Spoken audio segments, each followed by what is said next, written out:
is all about. Here's the question. Whoever wins this leadership among the four of you, will you be winning a poisoned chalice? Frank Cleese.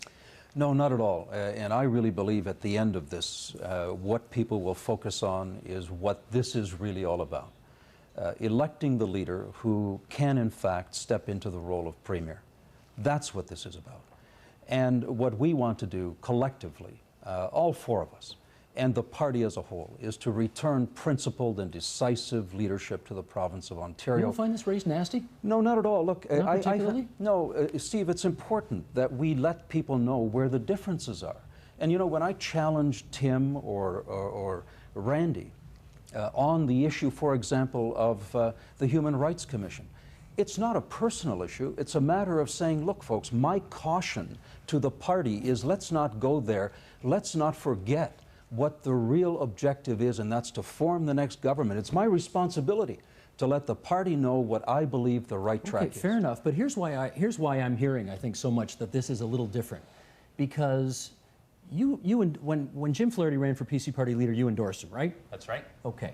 So now you've got a bunch of people who used to all work in one kind of area of the party who are split in two. And I've talked to so many of them who are really, you know, I don't want to exaggerate it, but they're hurting in their hearts because this is a real family split. Yeah. I mean, you guys used to be together and now you're all fighting in the same pool for the same pool of voters. Isn't this race a little nastier than normal, and is it not going to be harder to come together once it's over? I'm confident we come together. I mean, and yeah, I was Jim's co-chair last time, and Christine and Jim came to our wedding, and we're going to remain good friends at the end of the day. Really? Absolutely. And I have tremendous respect for my colleagues, and Frank's deep commitment to our grassroots and the party. I mean, Randy's a fighter for what he believes in, not one who tolerates the special interests, not afraid of taking them on. And Christine has been a tremendous asset to our caucus. And, you know, I also have the support of more than 50 riding presidents and more than half the candidates who ran in the last campaign. So we already have a very strong foundation to bring our party together, and I'm confident we'll do so. It's job one on June 28th. If you win, will you have a harder time bringing this party together than normal? I mean, I've seen party leadership races in the past where they came together very easily. Mike Harris and Diane Cunningham came together really quite easily in the past. Bill Davis, when he defeated Alan Lawrence, came together quite easily. How about this time? I don't think there will be any problem in all of us coming back together again, because absolutely, I think I have the greatest admiration and respect for all of for Frank and Randy and Tim, because we're all caucus colleagues at the end of the day. But you've questioned his political judgment. You've said, particularly on the human rights tribunal, you said his judgment's all wrong. Well, I think this leadership campaign has been an excellent opportunity for us to talk about our vision for the party, where we think the party needs to go, and I think it is our responsibility as party members as well to point out where we see problems. And I think that it's nothing more or less than that. It's about ideas. It's not about personalities. And I think we all recognize that. And at the end of the day, we will come together and focus on beating Dalton McGuinty. Well, let me show you some, let's bring up some numbers here. Michael, can we have this last graphic, please? These are membership numbers of the Ontario PC Party. In 2002, admittedly you were the government then, 100,000 party members. 2004, you're in opposition there, 61,000. Now 2009, 40,000 eligible members to vote in the leadership contest. They'll do that 2 days next week. Randy Hillier, what's happened to this party? I mean, the membership is less than half than what it was less than a decade ago. Absolutely, and there's a number of factors for that, Steve. You know, first off, a very short campaign this time around. And we can see back in 2002, the Conservative Party was offering the people of this province a tangible alternative, something that they could grasp onto and that resonated with them. That's what we have to get back to. That's what we have to realize, that is what people are looking for, a clear alternative. And I'll go back to your earlier comments about the nastiness of the campaign.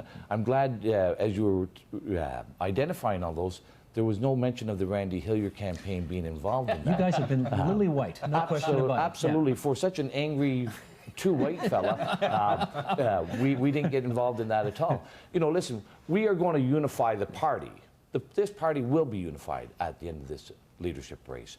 It'll be unified with direction and policies. That's what's been so great about this leadership campaign. So if Christine Elliott wins, you can work with a progressive conservative. I will be in this party advocating for those things and representing my constituents. Frank Cleese, you saw those numbers. What's happened to this party? It's half of what it was. Well, yeah, and Steve, I'll tell you what happened. We forgot the grassroots. And the degree to which we started to see the grassroots as props instead of empowering them to become involved, they started dwindling away. We can turn that around, and that's one of the things that I'm attempting to do during the course of our campaign, is to send the message that under my leadership, we would empower the grassroots once again, develop policy, not from the top down, but from the grassroots up. And when we do that, we energize our party. What do you think's happened to this party? Well, I think, you know, sadly, we got away from our conservative principles. I mean, I'm one who believes that we don't need to choose between being conservatives and winning the next general election, quite the opposite.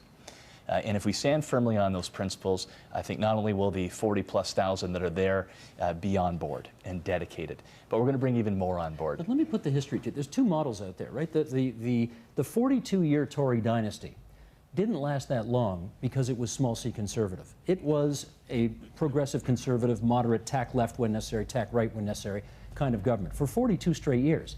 Then there was the Common Sense Revolution, which was a much more small c conservative government and won back-to-back majorities that way. So isn't it fair to say that you can win both ways?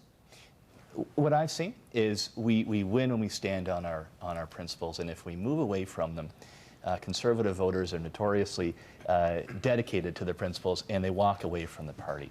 And it has been absolutely refreshing as part of this process to see much bigger crowds at our events. I was in Englehart not too long ago with my colleagues, and a much bigger crowd than we would have had. I'm heading up to Thunder Bay and Dryden tomorrow, much bigger. And one thing we did too, Steve, was we sent in one of our mail-outs during the campaign a membership form. And granted, it was after the deadline, so they couldn't vote in this process. But we've had membership forms sent in by the newer members. And I think that shows that there's a growing sense that the PC party is moving forward, and together we'll beat Dalton McGuinty in 2011. Christine Elliott, you get the last word tonight. What's happened to your party?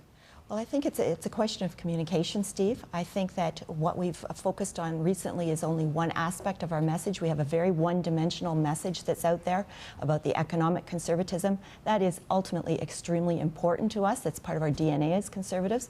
But we're not communicating why that's important and why we need to have a strong economy in order to be able to help vulnerable people.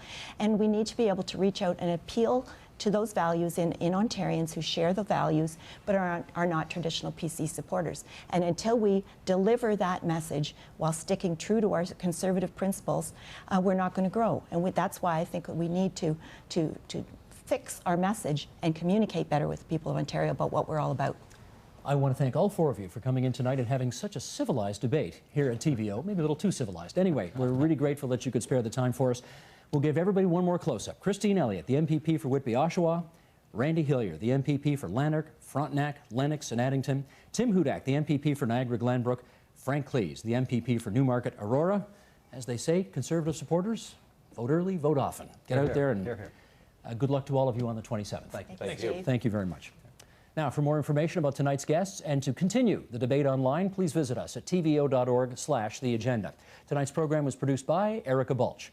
And a reminder, you can continue the discussion on the Fifth Column blog with Mike Miner. All of that at tvo.org/theagenda.